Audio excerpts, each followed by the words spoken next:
Hi, I'm Dr. Boyce Watkins from Your Black World, and I wanted to take a second to talk about something that just popped off. I don't know if you saw it in the media, but Ray Rice, the guy who played for the Baltimore Ravens, who recently messed his whole life up by punching his wife out on an elevator, not just with a video camera, but also people outside the elevator saw what happened. Uh, he recently came out and said something that I kind of suspected. I wrote an article for CNN sister network HLN on the topic, and one of the things that I mentioned was I said there's a good chance that alcohol was involved. They were in Atlantic City. It was late at night. I said, okay, somebody was popping bottles that night because everybody feels like they got to go out and drink all the time. And one of the things that I mentioned in the article, which you can find, I think it's on the website hlntv.com, also at yourblackworld.net. We have a link to it. Basically, I was saying that if you're talking to your kids about the dangers of drugs and alcohol, you need to talk about this kind of thing. Because here's the thing. I've been teaching on college campuses for about 20 years now. I've taught at the University of Kentucky, Indiana University, the Ohio State University, the University of Rochester, and Syracuse University. Syracuse University had the worst alcohol problem of all the schools that I've been to. In fact, it almost seems like we produce as many alcoholics as we produce college graduates. But at the same time, here's the issue. Alcohol is not taken seriously by the administrators on many of these campuses because everybody thinks that everybody does it and then that it's always okay. But here's something that I want you to really think about.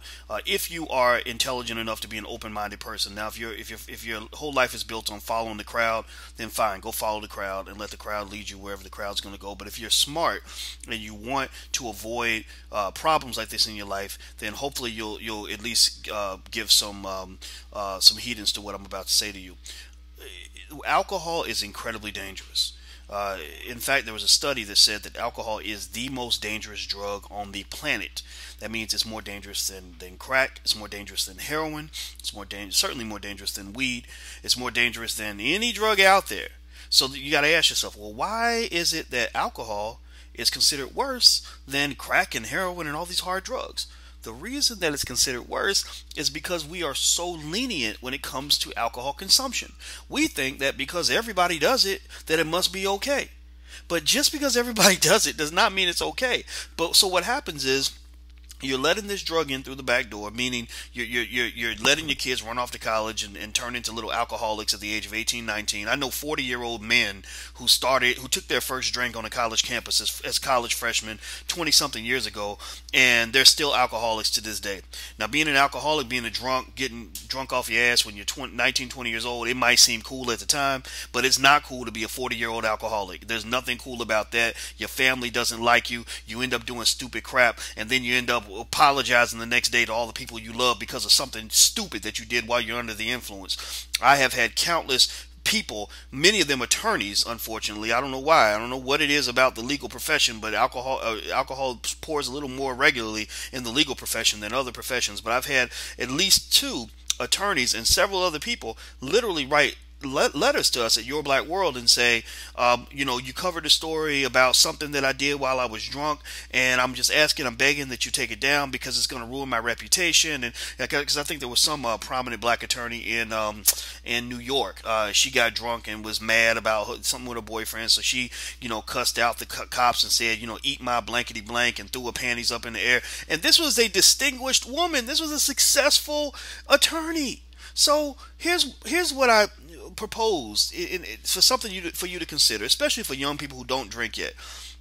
If you don't drink, don't let anybody make you feel like you're supposed to drink. When people ask me, I get asked this all the time to this day. They'll say, "Well, why don't you drink, Dr. Watkins?" And my response is, "Well, why should I?" Like that's like asking me, "Why don't you pee out your window?" I don't do it because I got a toilet. I got other things I can do to relieve myself other than peeing out the window. And so the point is that you don't have to drink. And here's the other little thing that they will never tell you about college campuses. So if you got a child that's going to go to college one day, if you're in college, if you're going to go to college, I don't care who you are, check this out. You need to understand this. Campuses will lie to you. They will lie to you about the magnitude and the sheer number of alcohol related acts that occur on that campus. I'm talking about rapes. I'm talking about assault. I'm talking about drunk driving accidents. I'm talking about people that have been killed. every year, and it used to burn me up, and it made me so mad, and I literally got into a fight with another professor, not physical, but it was almost physical, over the fact that he was sitting there condoning excessive alcohol consumption amongst college students with this whole argument, well, kids will be kids. I'm like, what if that kid goes out and gets drunk off ass and gets raped at a frat house? Is that just something that we should just be quiet about? Or do we just say, well, no, we're going to go arrest the rapist, and that's going to make the rape go away. That's going to make the rape not happen. No, she still will be a rape victim. I don't want my daughters to be rape victims, so I warn them about the dangers of getting drunk to the point where you don't know what you're doing. If a young man gets drunk and gets behind the wheel and kills a whole family and spends 10, 15, 20 years in prison over that, do we just say, well, kids will be kids, whatever? No, you don't. You warn young people. You have to tell them. And if your campus won't tell you, if the people around you won't tell you, well, I'm going to tell you right now, right for this very moment, right for this second. I want to be your dad. I want to be your mentor. I want to be your friend. I want to be the person that I hope you will listen to when I tell you. In the 20 years I've been on college campuses, I have seen so much chaos, destruction, and despair come out of alcohol consumption. I cannot describe it to you. So, the example that I'm bringing out today is Ray Rice. Here, Ray Rice, this is another thing people don't know about Ray Rice. Ray Rice was known, especially in Newark. I went to Newark before Ray Rice got involved in all this. I talked to a brother that knew Ray Rice very well, and one of the things that he repeatedly talked about was how Ray Rice did so much for the community. Ray Rice was a hero in the city of Newark because he had done so many things to help so many people of color, especially people from the hood. He helped white kids. He helped everybody. He's a good person in that regard. But alcohol made him into a bad person. It made him into a monster. And the fact is, Ray, I'm sorry, brother, but you can come back and say, well, I blame it on the alcohol. You can blame the alcohol, but check this out. It won't matter. Right now, in the eyes of much of American society, you will always be known as the man who decided to knock out the woman he was supposed to love. And it's hard for anybody to believe that you love that woman when you punched her out cold and then dragged her out of the elevator like she was a sack of potatoes. That's not what a man does. And so I'm not going to say Ray Rice is not a man. In fact, he's a stronger man than I am. He could probably whoop my ass in a second. But what I will say is that there is a possibility that the sober Ray Rice is very different from the drunken Ray Rice. So I say that to you as well. The sober version of you could be very different from the alcohol-induced version of yourself. And I know a guy, I'll give you one last example, and then I'm going to shut it down. I know a brother who had a drinking problem. He was another athlete, and unfortunately, in a lot of athlete culture, drinking and smoking is kind of a big thing. Everybody thinks if you're a black man, you're supposed to be getting high and drunk all the time, which is a bunch of crap. But that's what this corporate-fed hip-hop is teaching our young men, which is really making me angry. But there's a young brother. He was a great athlete, one of the best sprinters on the planet. I mean, this kid was running times at the age of 15 that most grown men can never run in their life. I'm talking about professional athletes can't run that fast. And he liked to drink, and when he would get drunk, he would do things he wasn't supposed to do. He was dating a woman who had a teenage daughter. He would get drunk and he would go and touch her.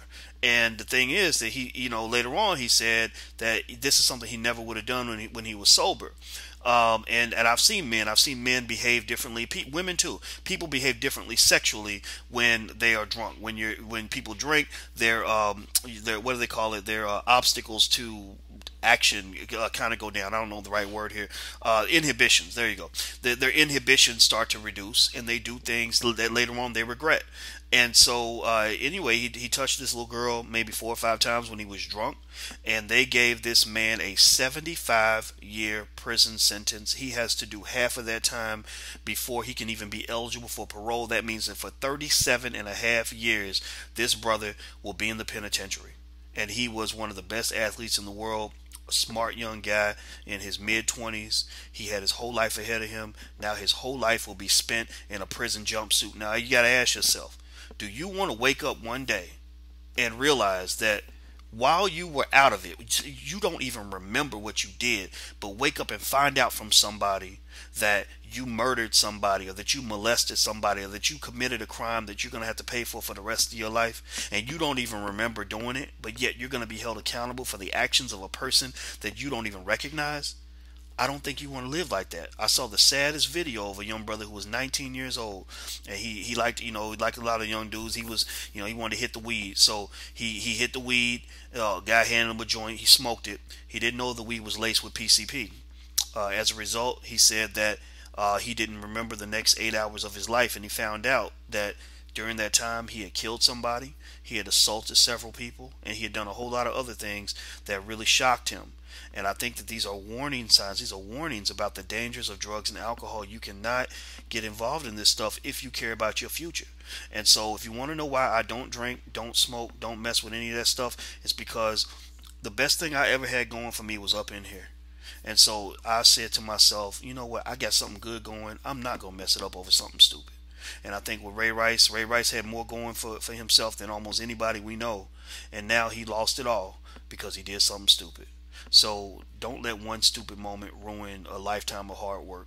And don't follow the crowd. The crowd will lead you into a ditch. Think for yourself. Make decisions that you've logically concluded are going to be good for your life without other people guiding you down paths that are going to destroy you. That's all I want to say. I'm Dr. Boyce Watkins from Your Black World. Please take care. God bless. I'm gone. Peace.